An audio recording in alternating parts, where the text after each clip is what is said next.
देखो, हम राजकोषीय नीति को देख रहे थे और राजकोषीय नीति के संबंध में कल हमने बजट की संकल्पना को समझा था कि बजट कैसे प्रस्तुत होता है, बजट में कौन कौन सी मदों को शामिल किया जाता है। बाकी देखो, जो बजट के प्रस्तुतिकरण के चरण हैं वो हमारे लिए इधर कोई महत्वपूर्ण है नहीं, क्योंकि वो दरअसल वो क्या है, आपके संविधान से जुड़े हुए हैं कि पहले विनियोग विधेयक कब आएगा, फिर उसके लिए धन विधेयक, वित्त विधेयक, उस में हमको नहीं जाना है। हमको बस ये जानना है कि हमारे बजट में कौन कौन से टर्म हैं जो हमको पेपर में पूछे जा सकते हैं। बस इतना ही था हमको बजट के संदर्भ में। एक चीज और है कि कल जैसे हमने एक घाटा पढ़ा था, बजट घाटा। बजट घाटा आप बहुत सरल है, कुछ नहीं है कि टोटल जो आपका व्यय है और आपकी आय कितनी है, इसका जो अंतर आएगा वो बजट घाटा आएगा। और एक संकल्पना हमने पहले ही पढ़ी थी, घाटे का प्रबंधन, या उसको कहते हैं घाटे की वित्त व्यवस्था। घाटे की वित्त व्यवस्था, डेफिसिट फाइनेंसिंग, दोनों अलग अलग शब्द हैं। घाटे की वित्त व्यवस्था अलग है और बजट घाटा अलग है। देखो, बजट घाटा तो सीधे सीधे हमको समझ आ रहा है कि आय और व्यय के बीच का जो अंतर है उसी को बजट घाटा कह रहे हैं। इस बजट घाटे को पूरा करने के लिए जो प्रक्रिया अपनाई जा रही है उसको कह रहे हैं घाटे की वित्त व्यवस्था। बजटीय घाटे को पूरा करने के लिए, अब भाई घाटा हो रहा है ना, तो पैसा कहां से लाएंगे, तो जो व्यवस्था की जा रही है वो है घाटे की वित्त व्यवस्था। इसी को हम हीनार्थ प्रबंधन कहे थे, पहले भी बताया, हीनार्थ प्रबंधन। ठीक है ना, ये सब घाटे की भरपाई करने के लिए, और इसी को हम घाटे की वित्त व्यवस्था कहते हैं। घाटे की वित्त व्यवस्था के लिए भी अलग अलग काम किए जाते हैं।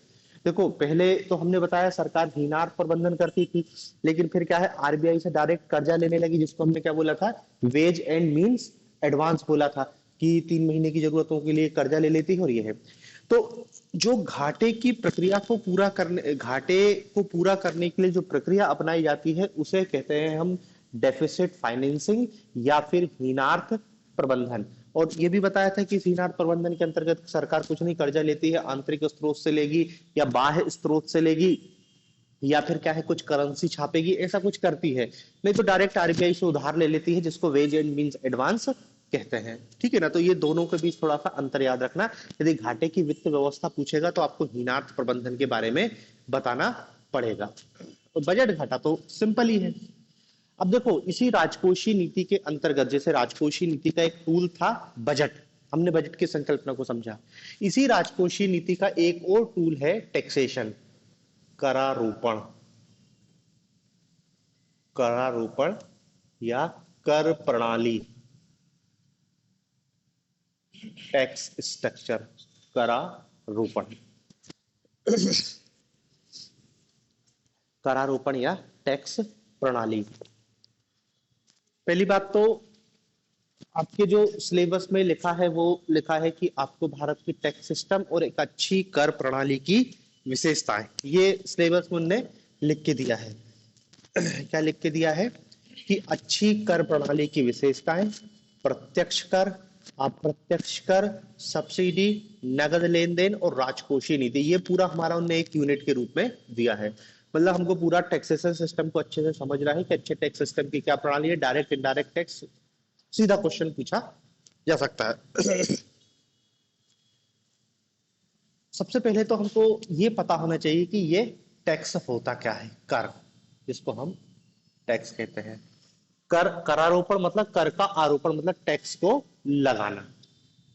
कर प्रणाली मतलब आप टैक्स को कैसे लगाते हैं, कैसे वसूलते हैं, वही पूरा टैक्स स्ट्रक्चर है, इसी में सब कुछ आ जाएगा। तो देखो, कर की जो परिभाषा दी गई है कि कर एक अनिवार्य भुगतान है। कर एक अनिवार्य भुगतान है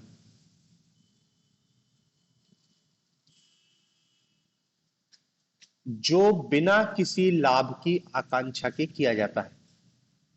जो बिना किसी लाभ की आकांक्षा के, जो बिना किसी लाभ की आकांक्षा से किया जाता है।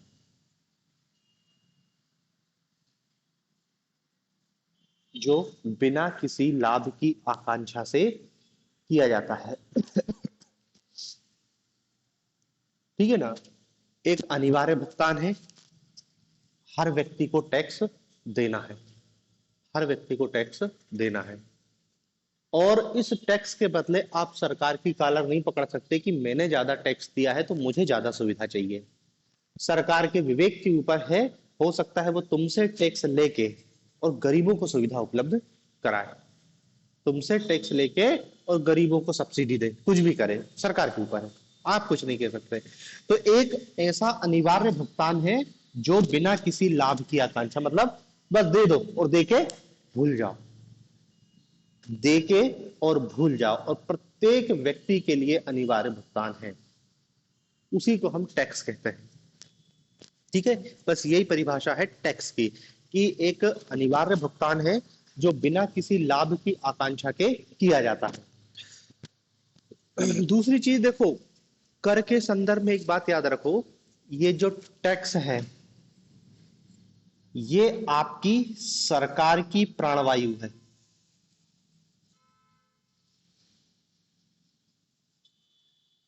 सरकार, तंत्र कोई भी हो, लोकतंत्र हो, राजतंत्र हो, धर्मतंत्र हो, तानाशाही हो, कुछ भी तंत्र हो, ये तंत्र बिना इसके सरवाइव नहीं कर सकता। मतलब आप राज्य के विकास क्रम में देखोगे कि राज्य का विकास ही इसलिए हुआ इसके आधार पर, मतलब ये आधारभूत है। जैसे आप बिना ऑक्सीजन के नहीं जिंदा रह सकते, सब कुछ है, आपकी ऑक्सीजन खत्म, आप खत्म, मतलब क्षण नहीं लगेंगे और आप निपट जाओगे। ये स्टेट के साथ है। स्टेट बहुत ताकतवर है, मतलब उसके पास टैक्स कलेक्शन बहुत ज्यादा है, सीधा संबंध है। कोई स्टेट बहुत ताकतवर है, टैक्स कलेक्शन ज्यादा है, कोई कमजोर है, टैक्स कलेक्शन कमजोर है। महाराष्ट्र गुजरात अमीर स्टेट है, क्यों? टैक्स कलेक्शन ज्यादा है। बिहार उत्तर प्रदेश गरीब स्टेट है, क्यों? टैक्स कलेक्शन कम है। टैक्स कलेक्शन का सीधा संबंध सर, बिना टैक्स के कोई सरकार सरवाइव नहीं कर सकती। समझे ना, प्राणवायु, ऑक्सीजन खत्म, आप खत्म, देर नहीं लगेगी।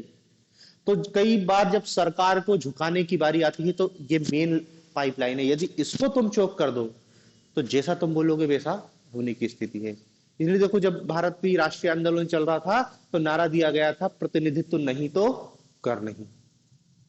गोखले ने दिया था ना, प्रतिनिधित्व नहीं तो कर नहीं। क्यों नहीं? क्योंकि हमारे कर से तुम शासन चला रहे हो और हम कोई रिप्रेजेंटेशन नहीं दे रहे हो।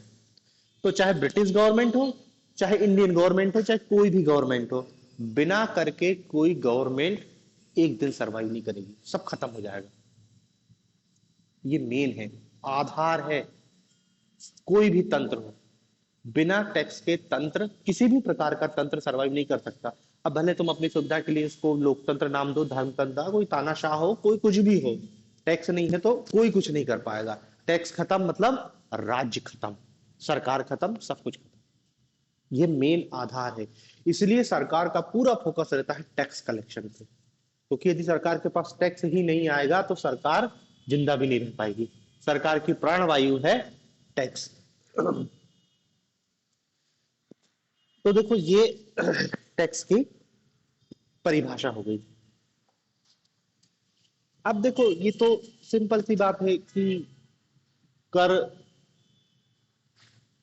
लगाए क्यों जाते हैं, या फिर कर लगाने का उद्देश्य क्या है, या फिर जो टैक्सेशन सिस्टम है, करारोपण, टैक्स लगाने का उद्देश्य क्या होता है। तो भैया, करारोपण का यदि हम उद्देश्य देखें,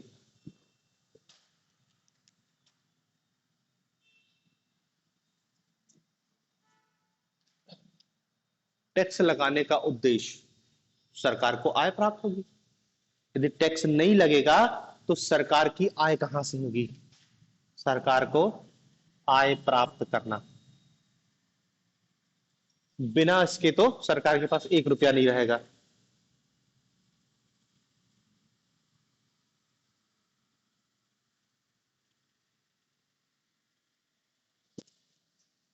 पहला। दूसरा, टैक्स लगाने का सरकार का उद्देश्य क्या है? आय तथा संपत्ति की असमानता को दूर करना।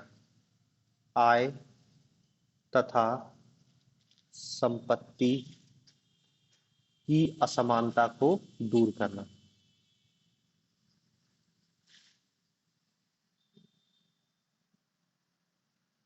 आय तथा संपत्ति की असमानता को दूर करना, ये भी एक टैक्सेशन सिस्टम का उद्देश्य है।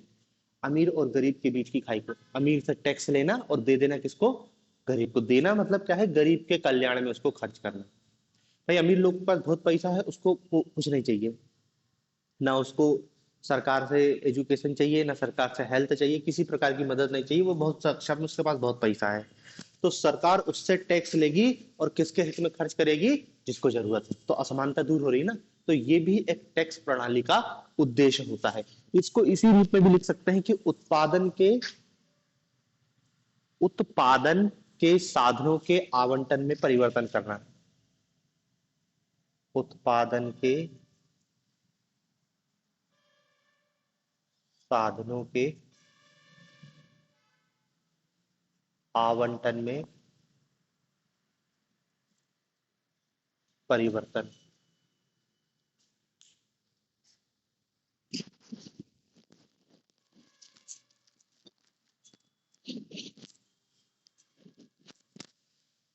उत्पादन के साधनों के आवंटन में परिवर्तन, वो उसी टाइप की बात है, आर्थिक असमानता को दूर करना।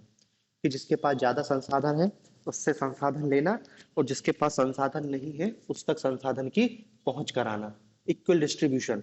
तो ये टैक्स प्रणाली का ये भी एक उद्देश्य होता है। और फिर एक और उद्देश्य कह सकते हैं, अर्थव्यवस्था का विकास।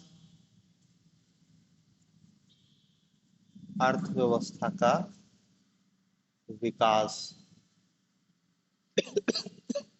बिना इसके तो अर्थव्यवस्था सरवाइव नहीं करेगी। अर्थव्यवस्था का विकास करना, ऐसा लिख लेना, अर्थव्यवस्था का विकास और अर्थव्यवस्था पर नियंत्रण दोनों। अर्थव्यवस्था का विकास और अर्थव्यवस्था पर नियंत्रण।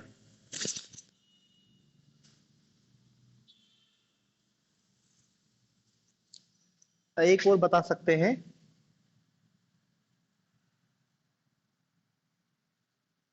प्रशासनिक और राजनीतिक व्यवस्था, या सीधे इसको ऐसे ही लिख सकते हैं,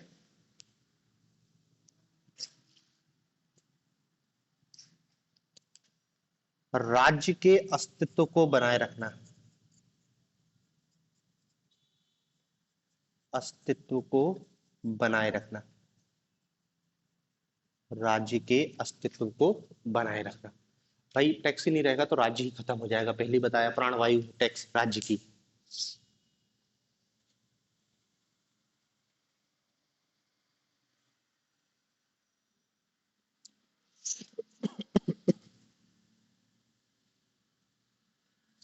ठीक है ना। तो ये कर की परिभाषा है और ये कर की हमने उद्देश्य बता दिए।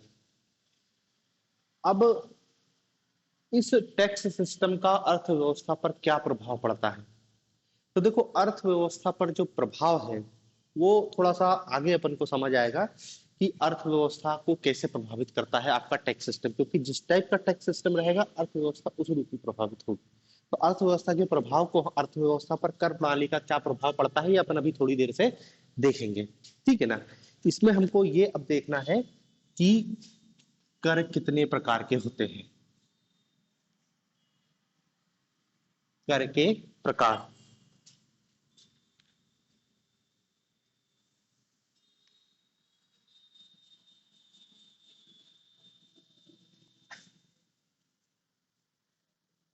कर के प्रकार। देखो सामान्य रूप से दो टाइप के कर होते हैं, एक को कहते हैं प्रत्यक्ष कर और एक को कहते हैं अप्रत्यक्ष कर। अप्रत्यक्ष कर, प्रत्यक्ष कर और अप्रत्यक्ष कर। पूरी दुनिया में दो टाइप के ही टैक्स, अभी देखो हम भारतीय टैक्स स्ट्रक्चर पर नहीं आए हैं, अभी हम केवल कर प्रणाली को समझ रहे हैं कि कर प्रणाली होती कैसी है। भारतीय, ये भारतीय भी है, ये ऐसा नहीं है कि भारतीय कुछ अलग है इससे, लेकिन आप बस ये समझ लो कि अभी हम एक साथ पूरी दुनिया के कर सिस्टम को समझ रहे हैं कि कर प्रणाली कैसे काम करती है। तो सामान्यतः दो प्रकार के कर होते हैं, एक को कहते हैं प्रत्यक्ष कर और एक को कहते हैं अप्रत्यक्ष कर। पूरी दुनिया में ये दो टाइप के ही कर लगाए जाते हैं, प्रत्यक्ष और अप्रत्यक्ष। नाम से ही है डायरेक्ट टैक्स। जिस व्यक्ति पर लग रहा है उसी व्यक्ति से कर की वसूली की जाती है, प्रत्यक्ष कर कहलाता है। मतलब इसमें कहते हैं कि कर संपात व कर संघात बिंदु एक ही होते हैं। कर संपात व कर संघात बिंदु एक ही होते हैं। जिस व्यक्ति पर कर लगता है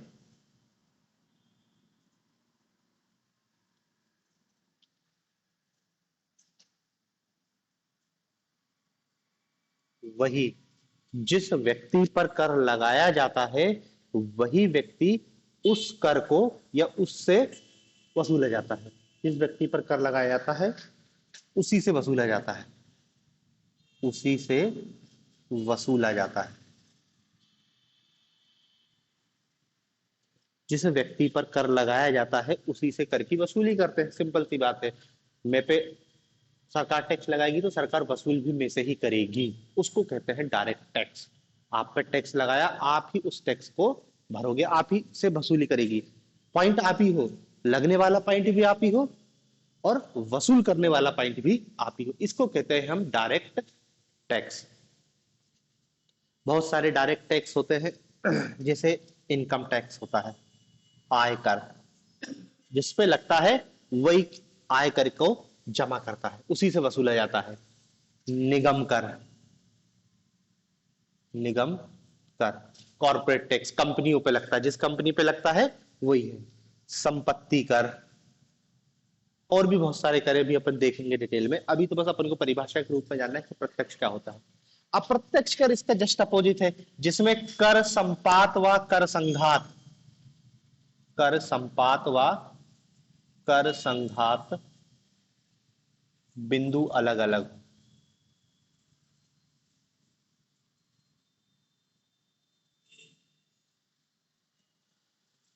कर संपात और कर संघात बिंदु अलग अलग होते हैं।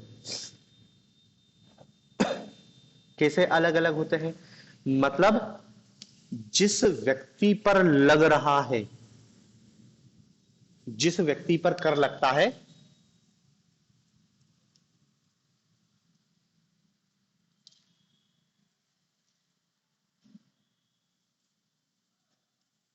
उससे नहीं वसूला जाता। उस या जिस व्यक्ति पर कर लगता है वसूला दूसरे व्यक्ति से जाता है।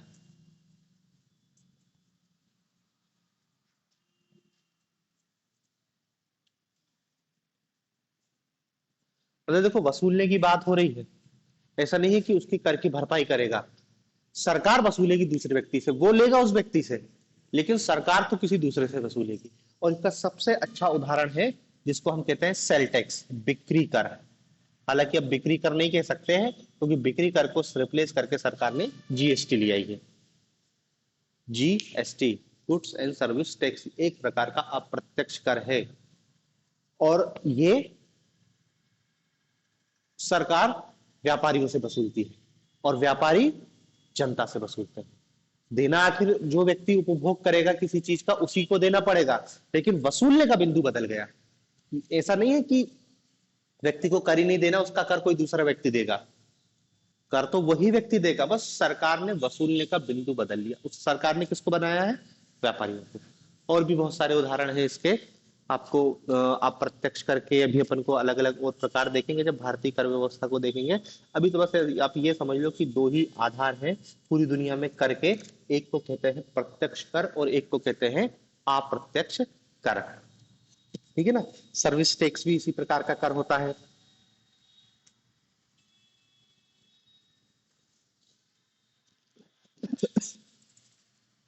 अब देखो, इसमें एक चीज और है कि हमने दो प्रकार के कर बता दिए, प्रत्यक्ष कर, अप्रत्यक्ष कर। लेकिन इन अप्रत्यक्ष कर और प्रत्यक्ष करों में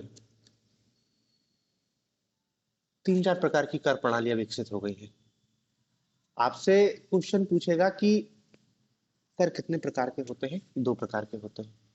लेकिन इन दो प्रकार के करों के आधार पर कर प्रणालियां अलग अलग प्रकार की हो जाती है। तो देखो कर के प्रकार अलग हैं और कर की प्रणालियों के प्रकार अलग हैं, थोड़ा सा अंतर समझना। कर के प्रकार अलग अलग हैं और कर की प्रणालियां अलग अलग है। तो मैंने आपको देखो कर के प्रकार समझाया, अब हम देखते हैं कर की प्रणालियां क्या क्या है, इसी से रिलेटेड है। कर प्रणाली, टैक्स सिस्टम,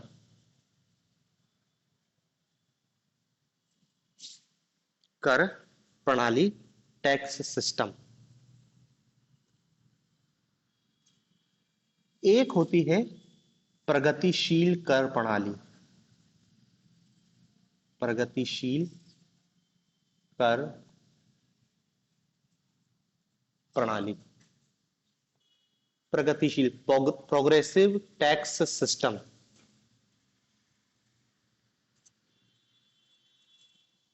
प्रगतिशील कर प्रणाली किसको कहते हैं? यदि किसी कर प्रणाली में आय बढ़ने के साथ साथ, आय बढ़ने के साथ साथ, यदि किसी प्रणाली में आय बढ़ने के साथ साथ कर की दर भी बढ़ती जाती है, बढ़ने के साथ साथ कर की दर भी बढ़ती जाती है, बढ़ती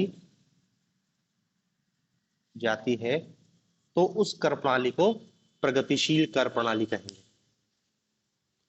प्रोग्रेसिव, प्रोग्रेसिव मतलब अच्छी कर प्रणाली की विशेष, अच्छी कर प्रणाली बता रहे हैं अभी अपन को, अच्छी कर प्रणाली की विशेषता लिखनी है ना, तो उसमें एक विशेषता तो यही है कि अच्छी कर प्रणाली एक प्रगतिशील व्यवस्था होती है। आय बढ़ने के साथ साथ कर की दर भी बढ़ जाती है। भाई कोई व्यक्ति ज्यादा कमा रहा है तो वो ज्यादा टैक्स देगा, किसी व्यक्ति की कम कमाई है तो कम टैक्स देगा, उनका कलेक्टर की सैलरी ज्यादा है तो कलेक्टर की टैक्स लाइबिलिटी ज्यादा होगी, चपरासी की सैलरी कम है तो चपरासी की टैक्स लाइबिलिटीज भी कम होगी। सिंपल सी बात है। प्रगतिशील कर प्रणाली। एक दूसरी प्रणाली होती है जिसको हम कहते हैं प्रतिगामी कर प्रणाली, रेग्रेसिव टैक्स सिस्टम। प्रतिगामी, और ये प्रोग्रेसिव है, उसके जस्ट अपोजिट है regressive tax system. Regressive tax system कहते हैं कि करों की दर की आय, इसमें क्या है, करों की दर, करों की दर आय वृद्धि के साथ घटती जाती है, आय वृद्धि के साथ घटती जाती है, आय वृद्धि के साथ घटती जाती है।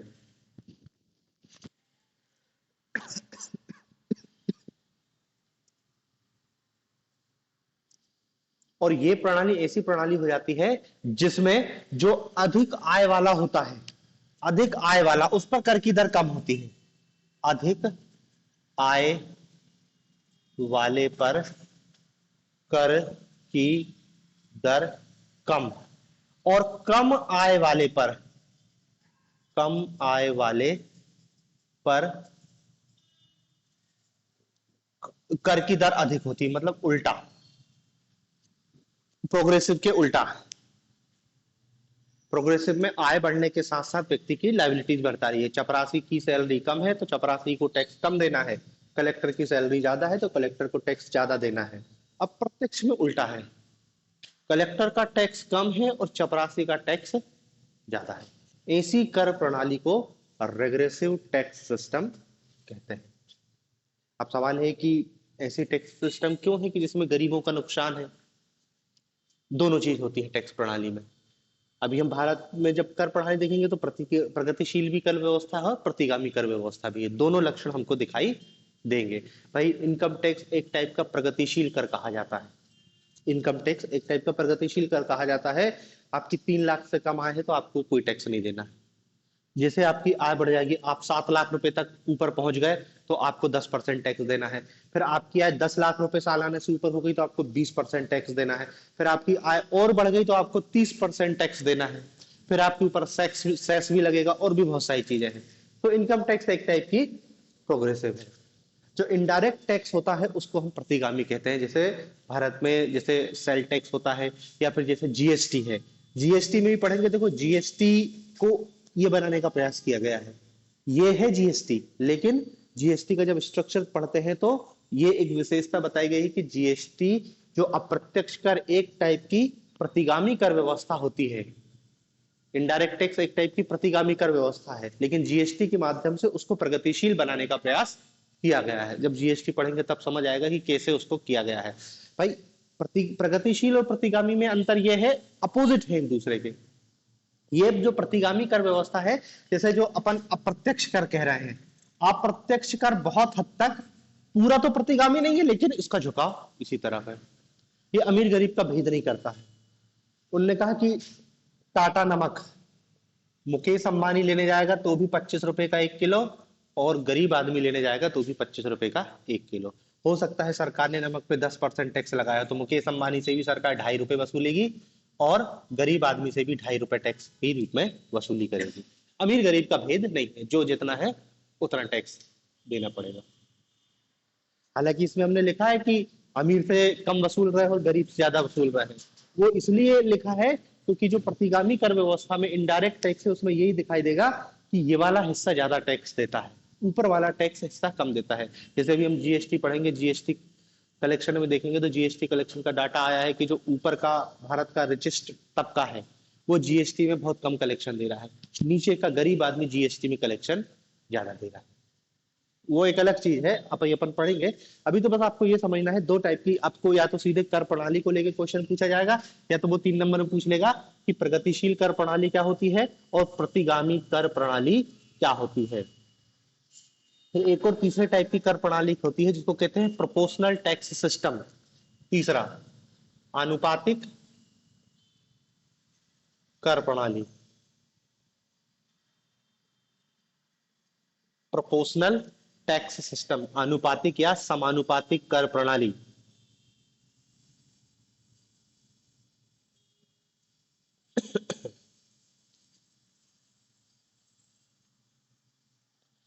देखो आनुपातिक कर प्रणाली इसको कहते हैं जिसमें कर आय के निश्चित अनुपात के आधार पर लगाया जाता है। आय के निश्चित अनुपात के आधार पर।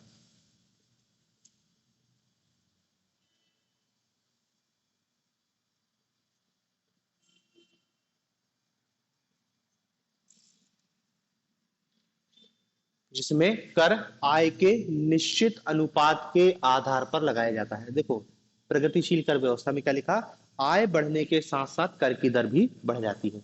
इसमें कर की दर नहीं बढ़ेगी, निश्चित रहेगी, लेकिन कलेक्शन फिर भी ज्यादा होगा। कैसे ज्यादा होगा, देखो प्रगतिशील कर प्रणाली हमने कहा इनकम टैक्स एक प्रगतिशील कर प्रणाली है कि भैया 10 लाख तक आपकी आय है तो 10% टैक्स है, और जैसे ही आपकी आय 10 लाख से ऊपर होगी 20% टैक्स हो जाएगा। लेकिन इसमें क्या होगा, जैसे इनकम टैक्स का उदाहरण लेकर मान लो इनकम टैक्स सरकार फिक्स कर दे कि 10% प्रत्येक व्यक्ति को देना है, प्रत्येक व्यक्ति 10 देगा। अब मान लो किसी व्यक्ति की आय 10 लाख रुपए है तो उसका इनकम टैक्स कितना आएगा, 1 लाख रुपए। किसी व्यक्ति की आय 20 लाख रुपए है तो उसका इनकम टैक्स कितना आ जाएगा, 2 लाख। कोई व्यक्ति मान लो 1 लाख रुपए सालाना कमा रहा है तो उसका इनकम टैक्स हो जाएगा 10,000 रुपए। दर स्थिर है, फिर भी देखो अंतर आ रहा है। इसको कहते हैं प्रोपोर्शनल टैक्स सिस्टम। कर के अनुपात का आय बढ़ने के साथ साथ कर की दर नहीं बढ़ती, कर की दर तो स्थिर रहती है, लेकिन फिर भी क्या है टैक्स कलेक्शन में इसको वृद्धि हो जाती है, तो इसको कहते हैं हम प्रोपोर्शनल टैक्स सिस्टम। अभी भारत में जो आयकर है वो इस टाइप का है। हो सकता है किसी देश में इनकम टैक्स इस रूप में लगता हो कि हमें कोई मतलब नहीं कोई कितना कमाता हो, जो आप 1 रुपए भी कमाओगे तो उसका 10% हमको टैक्स के रूप में चाहिए, ऐसा भी हो सकता है। भाई इनकम टैक्स अभी हम इस प्रणाली को अपनाए हैं इनकम टैक्स में, हो सकता है हम इस प्रणाली को भी अपना सकते हैं।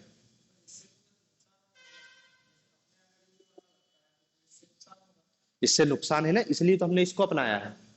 इससे क्या है, गरीब आदमी भी टैक्स की चपेट में आ जाएगा कि भले वो दिन भर में उन्होंने कहा कि 500 रुपए भी कमाया तो सरकार बोलेगी 10% हमको टैक्स चाहिए, 50 रुपया टैक्स दे दो। तो वो तो एक टाइप से सीधे सीधे वसूली हो जाएगी। वसूली जैसे ना गुंडे लोग वसूली करते कि उन्होंने कहा कि मजदूर उनका 500 कमाया तो 50 इधर जमा करा, इसलिए इस टाइप को, इस कर प्रणाली को नहीं अपनाया है हमने। हमने क्या है, प्रगतिशील को अपनाया है। फिर एक और प्रणाली होती है, इसको कहते हैं डिग्रेसिव टैक्स सिस्टम, अधोगामी, चौथी, अधोगामी कर प्रणाली। अधोगामी कर प्रणाली इसको कहते हैं जिसकी दर शुरू में आय के बढ़ने के साथ बढ़ती है, मतलब शुरू में प्रगतिशील होती है, शुरू में आय बढ़ने के साथ बढ़ती जाती है, शुरू में आय बढ़ने के साथ बढ़ती जाती है, मतलब प्रारंभ में तो प्रगतिशील रहेगी, प्रगतिशील रहेगी। ये जैसे जैसे आय बढ़ते जाएगी आपकी टैक्स की दर भी बढ़ती जाएगी, ठीक है ना। लेकिन एक निश्चित सीमा के बाद आनुपातिक हो जाएगी, आय बढ़ने के साथ साथ बढ़ती जाएगी, लेकिन एक निश्चित सीमा के बाद, एक निश्चित सीमा के बाद आनुपातिक हो जाएगी, आनुपातिक हो जाएगी, या उसको कह सकते हैं स्थिर हो जाएगी। एक निश्चित सीमा के बाद आनुपातिक अर्थात स्थिर हो जाएगी, समझ रहे हैं ना। इनकम टैक्स, ठीक है ना, सरकार ने न्यू टैक्स रिजीम ले आई है, हालांकि अभी दोनों चल रहे हैं, न्यू टैक्स भी चल रहा है और ओल्ड टैक्स भी चल रहा है, आपके ऊपर है कि आपको क्या अपनाना है। न्यू टैक्स रिजीम में सरकार ने कह दिया कि 7 लाख रुपए तक का कोई टैक्स नहीं देना है, सब माफ है, आपके ऊपर आप इसको अपना से। ओल्ड टैक्स रिजीम में 3-4 लाख रुपए के ऊपर टैक्स लगने लगता है, अब वो अलग अलग लफड़ा, उसमें डिटेल में नहीं जा रहे अपन। फिर उन्होंने कहा कि 7 लाख से ऊपर होगा तो 10% टैक्स लगना पड़ेगा, ठीक है। फिर यदि कोई व्यक्ति की आय 10 लाख रुपए से ऊपर है तो उस पर 20% टैक्स, यदि कोई व्यक्ति की आय 20 लाख को भी क्रॉस कर गई तो उस पर फिर 30% टैक्स। फिर उनने कहा कि 40% टैक्स, आय बढ़ते जा रही, 10, 20, 30, 40 स्लैब बढ़ते जा रहा है, दर भी बढ़ते जा रही, लेकिन इसके ऊपर नहीं है। हाँ, 30% है। फिर उस पे वो भले क्या है, सेस लगा देते हैं, सरचार्ज लगा देते हैं, 1-2% रहता है, ज्यादा नहीं होता है। लेकिन ऐसा थोड़ी हो रहा है कि कोई व्यक्ति, उनने कहा कि 10 करोड़ रुपए साल कमा रहा है, तो उससे सरकार नहीं बोलेगी कि तुम 70% टैक्स दो, क्योंकि एक सीमा के बाद वो क्या हो गया है, स्थिर हो गया है कि 30% से ज्यादा टैक्स आपको नहीं देना। अब फिर आप कितने ही कमाओ। तो अब देखो, आयकर एक प्रगतिशील कर व्यवस्था है, लेकिन आगे जाके वो क्या हो जाती है, स्थिर, आनुपातिक हो जाती है, फिर टैक्स नहीं लगता है। 1 करोड़ रुपए साल कमाने वाला 30% टैक्स दे रहा है, और 10 करोड़ रुपए कमाने वाला भी 30%। अब तुमने प्रगतिशील को पकड़ लिया तो तुम तो बढ़ाते ही जाओगे, 90% पर पहुंच जाओगे, 100% पहुंच जाएगी, पूरा हमको दे दे, में कमाई का हैरान है, ठीक है ना। तो ये 4 प्रकार की कर प्रणालियां होती हैं, प्रोग्रेसिव, रेग्रेसिव, प्रोपोर्शनल और डिग्रेसिव। डिग्रेसिव शुरू में बढ़ेगी फिर कम हो जाएगी, या कम नहीं हो जाएगी, शुरू में बढ़ेगी और फिर स्थिर हो जाएगी। ये 4 प्रकार की कर प्रणालियां पाई जाती हैं। अभी हम देखो सामान्य सी बात करी है, सिर्फ कर प्रणाली अभी भारत के संदर्भ में नहीं देख रहे हैं, हालांकि उदाहरण हम भारत के चे रहे हैं इनकम टैक्स का, लेकिन हम सामान्य सी बात कर रहे हैं कि कर व्यवस्था क्या होती है और कर प्रणाली कितने प्रकार की होती है। पूरी दुनिया में 2 टाइप के ही टैक्स लगते हैं, एक को इनडायरेक्ट टैक्स कहते हैं, एक को डायरेक्ट टैक्स कहते हैं। फिर कर प्रणाली, वो जो डायरेक्ट इनडायरेक्ट को लगाने के आधार पर 4 टाइप की कर प्रणाली होती है। तो देखो ये शॉर्ट नोट्स पूछा जा सकता है, कर प्रणाली क्या हो सकती है, या फिर 3-3 नंबर में पूछा जा सकता है आपसे। तो मैं कह रहा यदि प्रगतिशील कर प्रणाली 5 नंबर में पूछ ले तो आपको आना चाहिए, प्रगतिशील कर प्रणाली की विशेषताओं को बताइए, प्रगतिशील कर प्रणाली क्या होती है, तो आपको उसकी परिभाषा और इनकम टैक्स के उदाहरण के माध्यम से बता दोगे कि वो प्रगतिशील कर व्यवस्था है, ठीक है ना।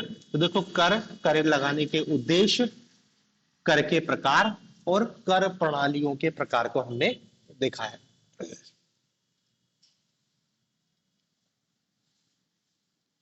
अब इसमें हम आते हैं एक अच्छी कर प्रणाली की विशेषताएं।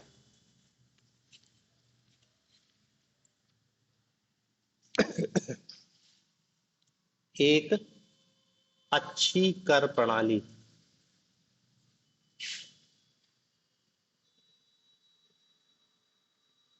की विशेषताएं।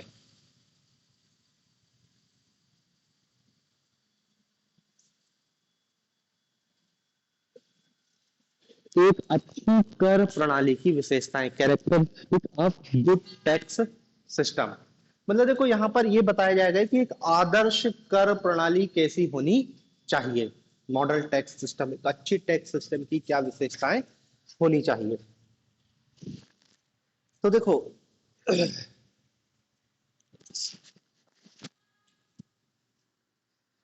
अब आप अच्छी कर प्रणाली की यदि विशेषताओं की बात करोगे तो उनने कहा कि भैया मुकेश अंबानी से पूछोगे अच्छे कर प्रणाली की क्या विशेषता है, तो वो कहेगा कि ऐसी कर प्रणाली अच्छी होगी जिसमें मेरे को कोई टैक्स ना देना पड़े। उसके लिए तो वो अच्छी कर प्रणाली होगी। गरीब आदमी से पूछोगे, गरीब आदमी कहेगा मैं तो टैक्स देते ही नहीं। गरीब आदमी से कहोगे कि अच्छी टैक्स प्रणाली की विशेषताएं बताओ, तो कहेगा जी होता क्या है टैक्स, मैंने तो आज तक सुना ही नहीं टैक्स के संदर्भ में। तुम भिखारी से पूछोगे तो कहेगा अरे हमने आज टैक्स क्या होता है ना हमने दिया है, ना हम जानते हैं, ना हमें कोई मतलब नहीं है। हालांकि वो गरीब है इसलिए उसे पता नहीं है कि वो भी टैक्स जमा करता है, लेकिन मुकेश अंबानी तो जानता है। ठीक है। तो मतलब ये कहना चाह रहे हैं कि एक अच्छी कर प्रणाली की विशेषता कैसे तय करोगे, किसको एक अच्छी कर प्रणाली कहोगे। तो जब हम एक अच्छी कर प्रणाली की विशेषता की चर्चा करते हैं तो आपको फिर वहीं पे आना पड़ेगा कि एक टैक्स सिस्टम के उद्देश्य क्या है, क्यों कर लगाया जा रहा है, एक टैक्स सिस्टम के उद्देश्य क्या है। आप जब उन उद्देश्यों को देखोगे तो भैया सरकार को चलाना, सरकार की आय प्राप्त करना, संसाधनों का न्यायपूर्ण वितरण, गरीब और अमीर के बीच अंतर कम हो, देश के विकास हो, जो इस ऐसी बातें जिस टैक्स प्रणाली में होगी उसको कहेंगे हम अच्छा सिस्टम है। मतलब कोई टैक्स प्रणाली अन्यायपूर्ण है कि जिसके पास ज्यादा है उससे टैक्स नहीं ले रही है और गरीब आदमी से टैक्स ले रही है, तो वो अच्छा टैक्स सिस्टम नहीं होगा, तो खराब टैक्स सिस्टम होगा। तो इसी रूप में हमको क्या है, कुछ अच्छी कर प्रणाली की विशेषताएं बतानी है, वही जो अपन ने उद्देश्य लिखे ना उसी से निकलना है। जैसे एक अच्छी कर प्रणाली की विशेषता में हम पहला पॉइंट बताएंगे कि एक अच्छी कर प्रणाली उसको कहेंगे जिसमें न्याय संगतता हो। न्याय संगतता हो। एक अच्छी कर प्रणाली उसको कहेंगे जिसमें न्याय संगतता हो। न्याय संगतता दो रूपों में होगी, क्षैतिज रूप में न्याय संगत हो और ऊर्ध्वाधर।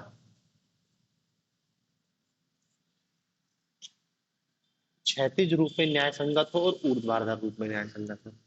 क्षैतिज रूप में न्याय संगत का मतलब क्या है, क्षैतिज रूप में न्याय संगत का मतलब क्या है कि सभी को कर के दायरे में लाया जाना। क्षैतिज रूप से न्याय संगतता तब होगी जब देश का प्रत्येक नागरिक सभी को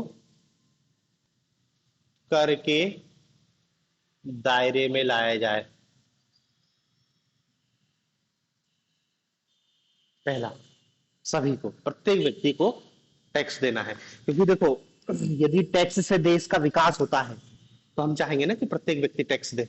यदि टैक्स से देश का विकास होता है तो प्रत्येक व्यक्ति टैक्स दे, तो क्षैतिज रूप से प्रत्येक व्यक्ति पर टैक्स लगना चाहिए, तब होगी क्षैतिज न्याय संगतता।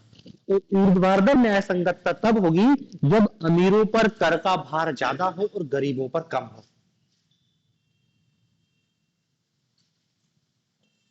अमीरों पर कर का भार ज्यादा हो और गरीबों पर कर।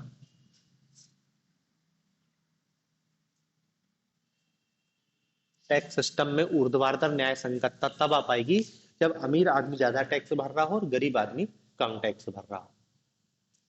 तो पहला मेन बिंदु यह है कि आपकी जो कर प्रणाली है उसमें न्याय संगतता होनी चाहिए।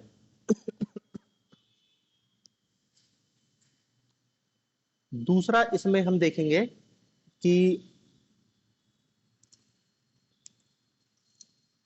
अच्छी कर प्रणाली की जो दूसरी विशेषता है उसमें हम बताएंगे दक्षता होनी चाहिए न्याय टैक्स सिस्टम में, एफिशिएंसी, दक्षता।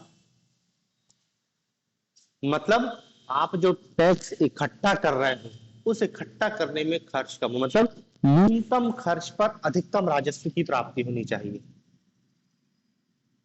न्यूनतम खर्च पर अधिकतम राजस्व की प्राप्ति होनी चाहिए।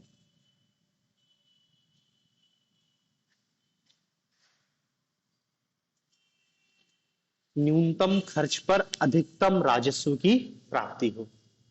ऐसा ना हो कि टैक्स वसूलने का खर्चा ज्यादा हो गया और टैक्स कम इकट्ठा हो गया, तो घाटा हो जाएगा, बोझ हो गया एक टाइप का।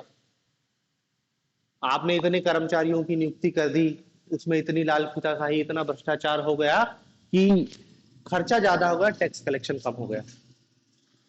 भाई आपने मान लो 1 लाख रुपए का टैक्स वसूला, तो आपका खर्च कोशिश करो कम से कम हो कि भाई 10% का 10,000 खर्च हो रहा था, इसको और कम करने की कोशिश करो, इसको 5% कम करने की कोशिश करो, ऑनलाइन करो, चीजों को करो, ताकि क्योंकि जितना ये कम होता जाएगा आय तुम्हारी उतनी ही बढ़ेगी। तीसरी टैक्स सिस्टम की जो सबसे मेन विशेषता है वो है सरलता।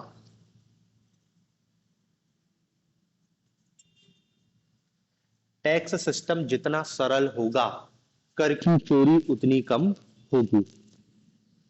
सरलता मतलब समझ रहे हैं ना कि कोई व्यक्ति यदि ईमानदारी से टैक्स भर रहा है तो उसको ज्यादा लफड़े नहीं होने चाहिए, मतलब टैक्स प्रणाली इतना सरल होना चाहिए कि व्यक्ति खुद ही कर दे। नहीं तो वो व्यक्ति टैक्स भरने के लिए किसके पास जा रहा है, सीए के पास जा रहा है, सीए उससे अलग पैसे वसूल रहा है, उसको डरा रहा है कितने पैसे लग जाएंगे, तूने ये कर दिया, तूने वो कर दिया। तो वो टैक्स भी भर रहा है और सीए को अलग से पैसे दे रहा है। तो इससे अच्छा कहेगा टैक्स भरो ही मत, टैक्स की चोरी करो। मतलब आपकी टैक्स प्रणाली यदि बहुत जटिल है तो टैक्स चोरी को प्रमोट करेगी।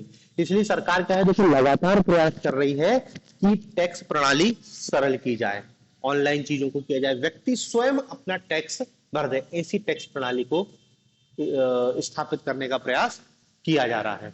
ऑनलाइन जाए कि आपको ऑफिस ही ले जाना पड़े, आप घर बैठे बैठे अपना टैक्स ऑनलाइन फाइल कर दो, ऐसी सुविधाएं की तरफ जा रहा है। तो एक अच्छी टैक्स प्रणाली वो होती है जिसमें सरलता हो।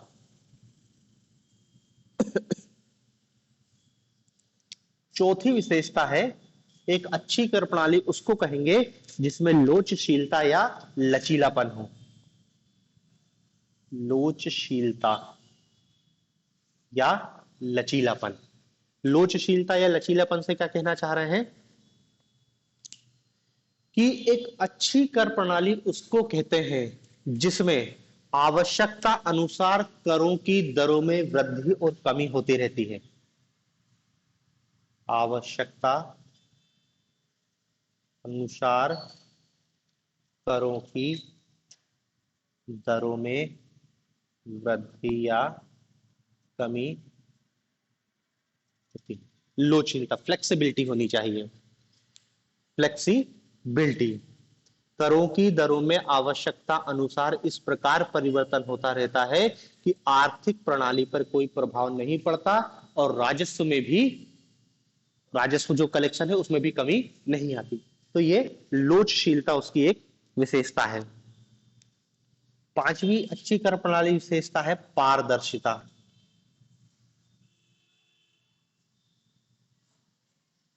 पारदर्शिता, पारदर्शिता का मतलब समझ रहे हैं ना, भ्रष्टाचार कम से कम हो।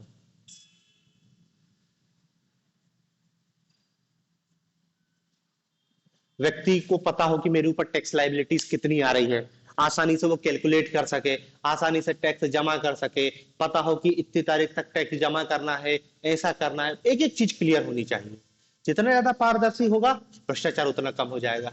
तो एक अच्छी टैक्स प्रणाली में क्या है, पारदर्शिता होती है। फिर एक अच्छी कर प्रणाली विशेषता अब भी हमने लिखा क्या है, एक अच्छी कर प्रणाली प्रगतिशील होती है, प्रगतिशील। ये हालांकि न्याय संगतता वाला पॉइंट है, प्रगतिशीलता की आय की दर में, आय में वृद्धि होने के साथ साथ कर की दर में भी वृद्धि होती रहती है।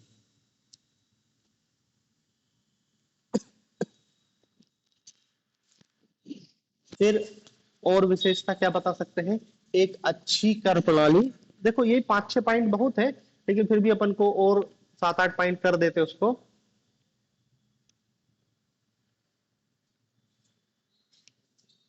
एक और पॉइंट लिखना, न्यूनतम हस्तक्षेप,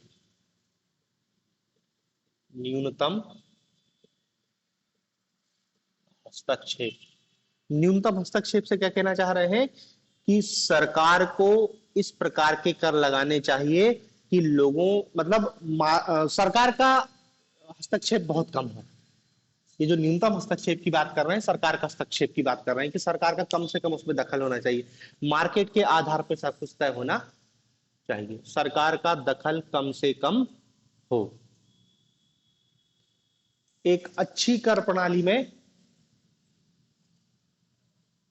कर के विभिन्न सिद्धांतों का समावेश होता है, विभिन्न सिद्धांतों का समावेश होता है।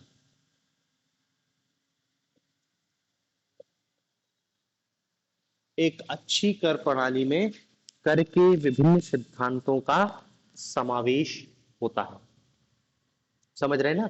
कर के विभिन्न सिद्धांतों या करारोपण के विभिन्न सिद्धांतों मतलब मितव्ययता, न्याय संगतता, लोचशीलता, सरलता, प्रगतिशीलता, आनुपातिक प्रणाली, जैसा जैसा हो, ज्यादा जितने ज्यादा कर सिद्धांत हैं उनका समावेश होगा, एक अच्छी कर प्रणाली विकसित होगी।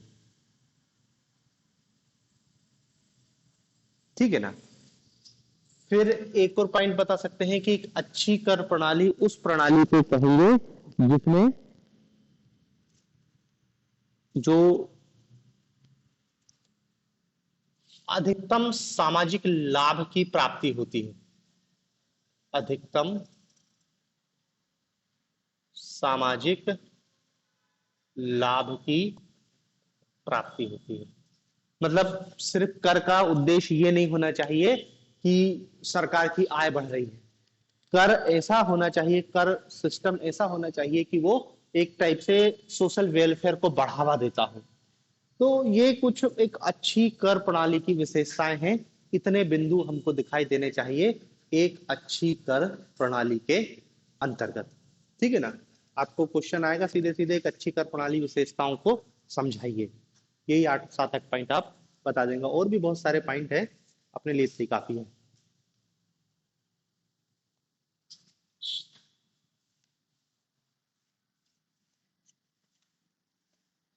अब देखो, इस कर प्रणाली से संबंधित एक होता है, इसको कहते हैं लाफेर वक्र, लाफेर वक्र। लाफेर एक अर्थशास्त्री थे, उनने इसके संदर्भ में बताया, उनने कर की दर और कर लाफेर वक्र के माध्यम से उसने क्या सिद्ध किया, कर की दर व राजस्व में संबंध,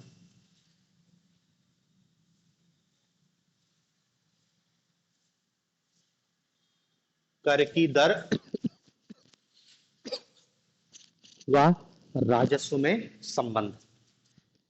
देखो, सामान्यतः क्या सोचा जाता है कि सरकार चाहती है कि उसका टैक्स कलेक्शन बढ़े, सरकार चाहती है उसका टैक्स कलेक्शन बढ़े। तो टैक्स कलेक्शन बढ़ाने के लिए सरकार क्या चाहेगी, टैक्स की दरों में वृद्धि कर दे। भाई पहले 10% टैक्स वसूलते थे, अब टैक्स वसूलने की दर को उन्होंने 20% कर दिया। तो अपने आप पहले 1 लाख पे व्यक्ति को 10,000 कर देना था, अब 1 लाख पे 20,000 कर देना, तो सरकार की आय बढ़ गई ना। सरकार को और लालच आ जाएगा कि नहीं नहीं और ज्यादा है, तो सरकार उस टैक्स की दर को बढ़ा के 30% कर देगी, 40%, 50%। लालच का तो कोई अंत नहीं है ना, मान दो, पैसा आ रहा है। राजतंत्र के समय यही हुआ, 50-50% भू राजस्व की दर कर देते थे कि कुल उत्पादन का 1/2 हिस्सा भू राजस्व के रूप में जमा करना पड़ेगा। क्योंकि ज्यादा पैसा चाहिए राजा को। ज्यादा पैसा क्यों चाहिए? सेना बनाना है, युद्ध करना है। तो सामान्यता क्या है, सामान्य बुद्धि की बात करते हैं, सामान्य बुद्धि आम आदमी को समझ आ रहा है टैक्स बढ़ाना है। आपका यदि वित्त मंत्री अनपढ़ है तो वो क्या करेगा, टैक्स की दरों को बढ़ाते जाएगा, खून चूस लो, क्या दिक्कत है। लेकिन लाफेर एक अर्थशास्त्री है, उसने बताया है ऐसा नहीं है।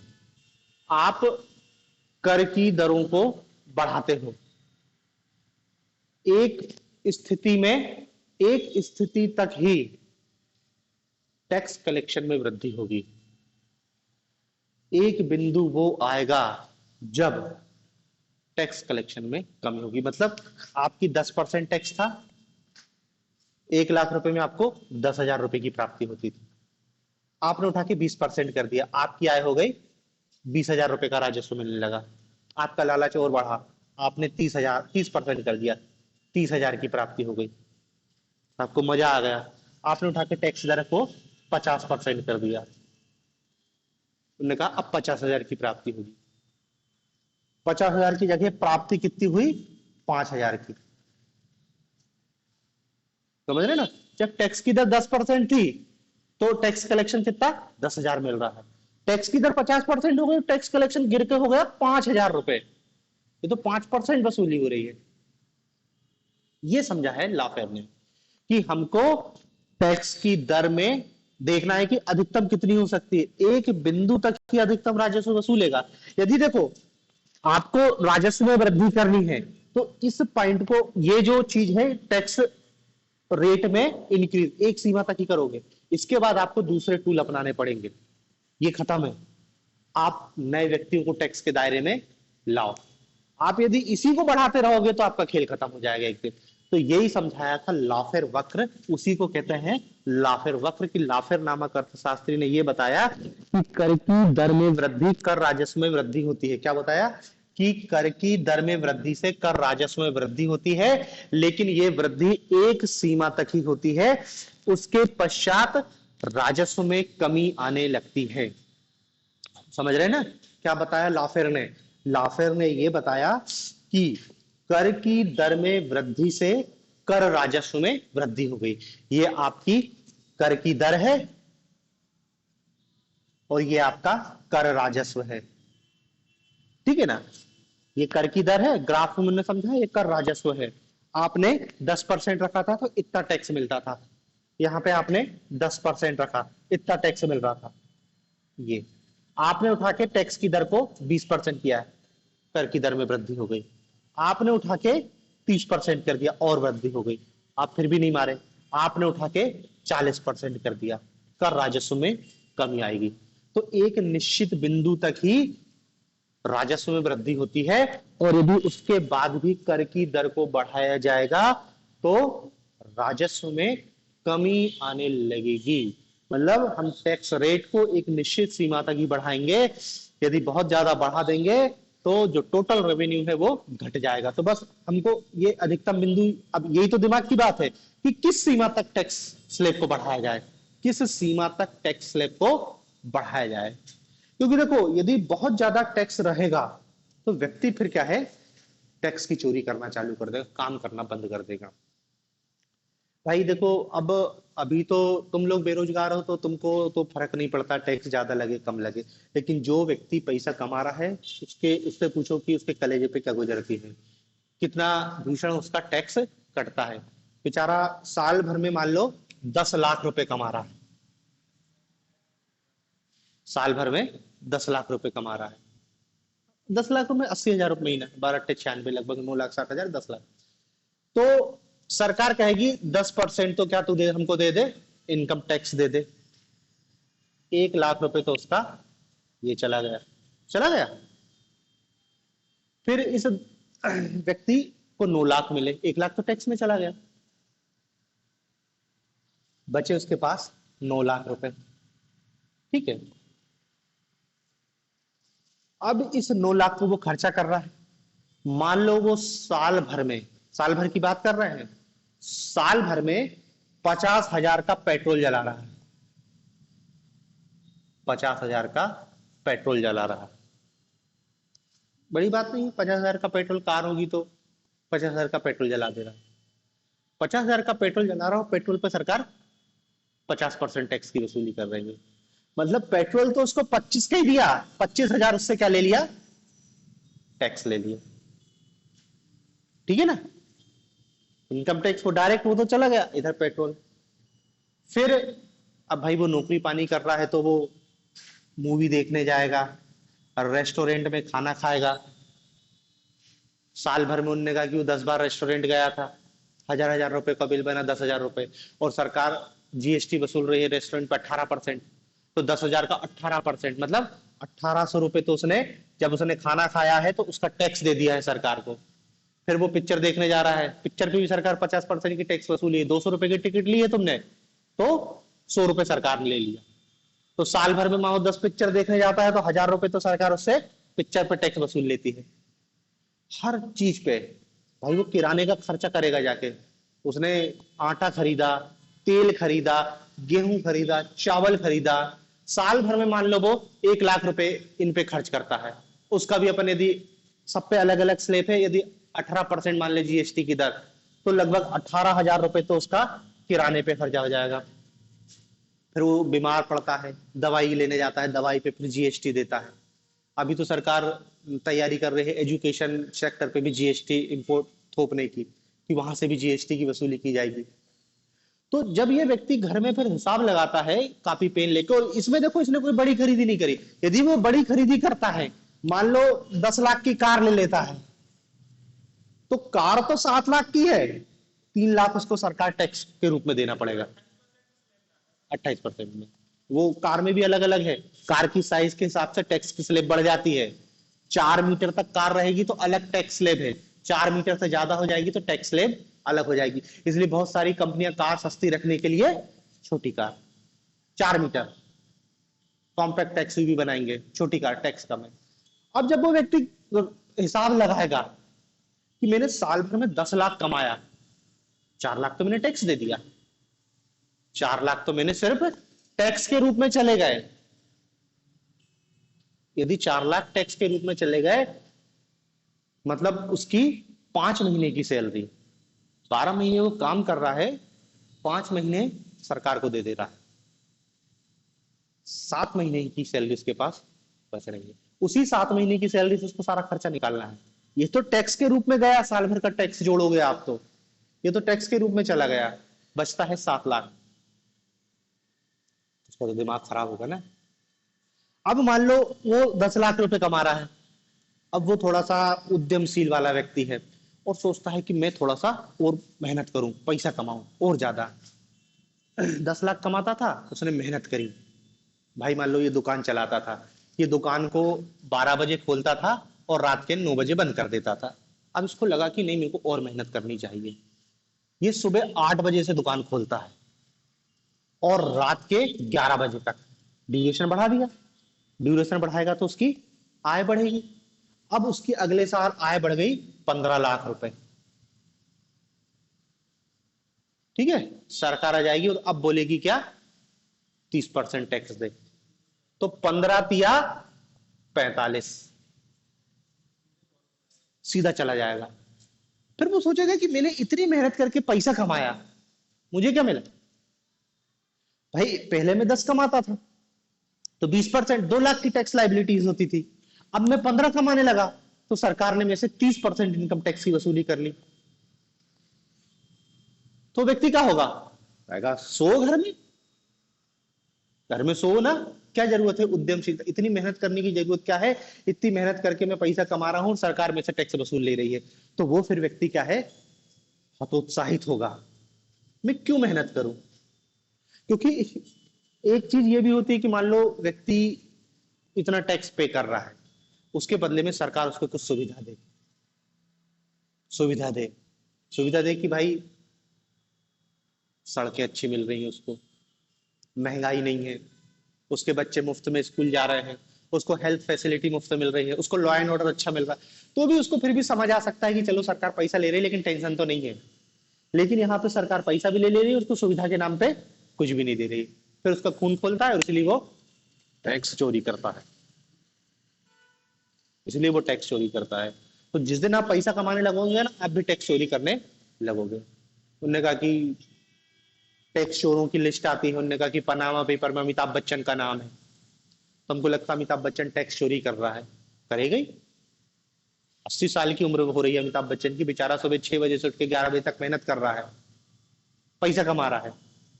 सरकार आ गई 40% टैक्स दो, कहेगा पागल इस बुढ़ापे में मेहनत कर रहा है, तो पैसे को फिर पनामा में रखेगा। तो वो मतलब लाफेर ने यही बताया कि भैया टैक्स लगाते समय इतना ध्यान रखना कि एक निश्चित सीमा तक ही टैक्स की दर में वृद्धि से राजस्व में वृद्धि होगी, उसके बाद टैक्स यदि लगेगा तो व्यक्ति कर की चोरी ही करेगा, उससे नहीं बच सकता। ठीक है ना। इसी में देखो दो शब्द होते हैं, एक को कहते हैं कर चोरी, दो शब्द यूज किए जाते हैं, एक को कहते हैं कर अपवंचन और एक को कहते हैं कर चोरी। दोनों एक ही चीज है, लेकिन एक चोरी है और एक बचत है, समझना अंतर थोड़ा सा। एक को कहते हैं कर परिहार, टैक्स अवॉइडेंस, कर परिहार, टैक्स अवॉइडेंस, और एक शब्द होता है करवंचन, करवंचन। दोनों ही कर बचाने के तरीके हैं, कर बचाने के तरीके, दोनों ही कर बचाने के तरीके हैं। एक लीगल तरीका है, वैध तरीका है, और ये अवैध तरीका है। व्यक्ति सीए के पास क्यों जाता है? सीए को ये आता है, तुम्हारी टैक्स लाइबिलिटीज वो कम कर देगा। सरकार खुद कुछ रास्ते बताती है जिनका उपयोग करके आप टैक्स की बचत कर सकते हो। बहुत सारे तरीके होते हैं।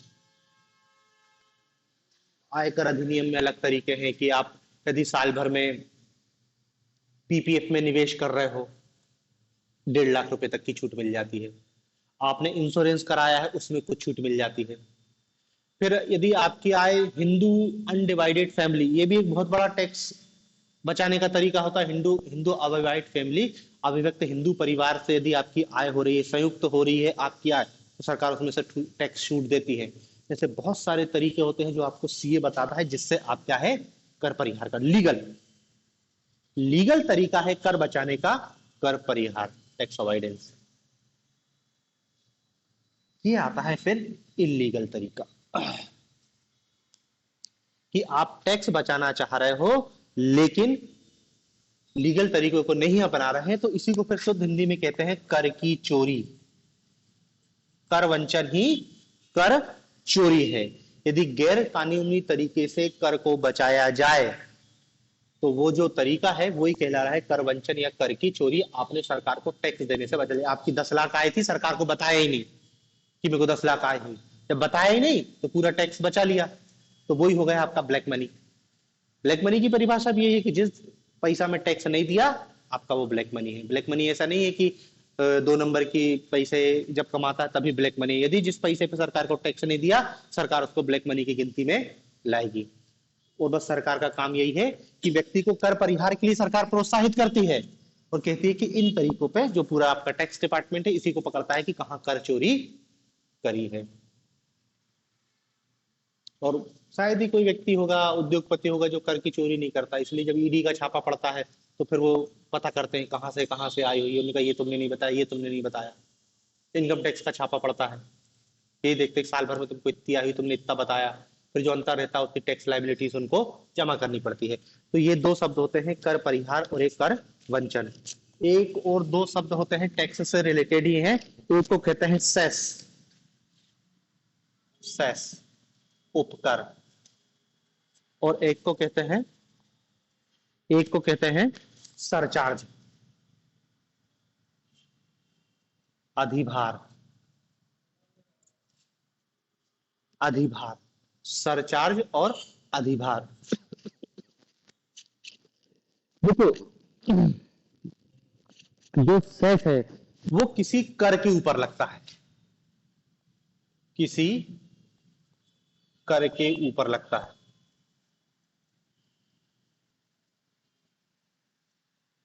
जो सरचार्ज है वो किसी कर के ऊपर लगता है, अलग से नहीं लगेगा, टैक्स के ऊपर। मतलब इसको हम टैक्स के ऊपर टैक्स कह सकते हैं। जैसे सरकार ने बोला ना कि इनकम टैक्स की मैक्सिमम दर 30% है, तो फिर सरकार क्या बोलेगी कि ठीक है, कोई बहुत ज्यादा का आय होगी तो उस पर हम 2% सरचार्ज ले लेंगे, वो 2% सेस ले लेंगे। कर के ऊपर लागू होने वाली राशि को सेस कहते हैं। इसका उद्देश्य यह है कि ये जो सेस के रूप में जो राशि वसूल होती है वो केंद्र सरकार के पास जाती है, और सेस जिस उद्देश्य के लिए वसूला जाता है उसी उद्देश्य में खर्च होता है। सेस जिस उद्देश्य के लिए वसूला जाता है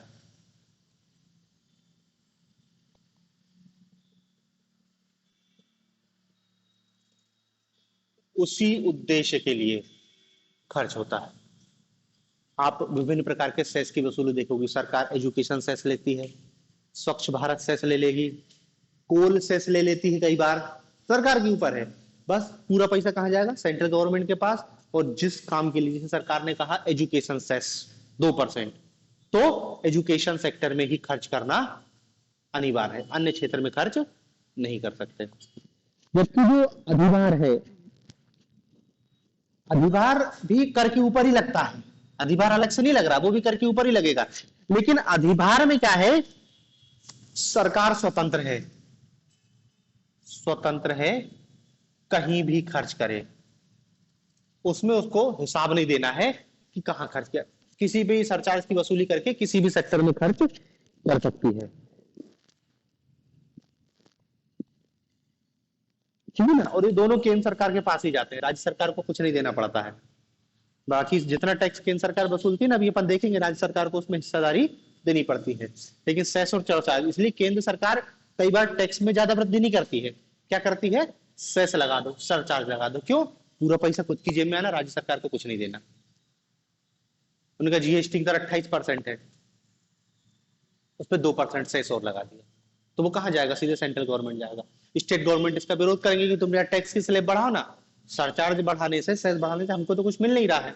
तो ये दो शब्द और आप याद रखना, सरचार्ज और सेस, ठीक है ना। अब इसमें हमको देखना है भारत में टैक्स सिस्टम को, कि भारत में कौन कौन सी टैक्स की प्रणाली होती है।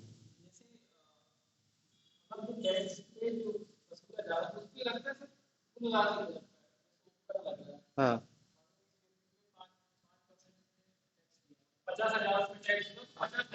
हाँ, वो उस राशि पे लगेगा जितना टैक्सेबल अमाउंट पर सेस लगेगा, बस। पूरी आय पर नहीं लगेगा, टैक्सेबल अमाउंट पर। नहीं तो पूरी आय पे लगेगा तो वो तो बहुत भीषण हो जाएगा।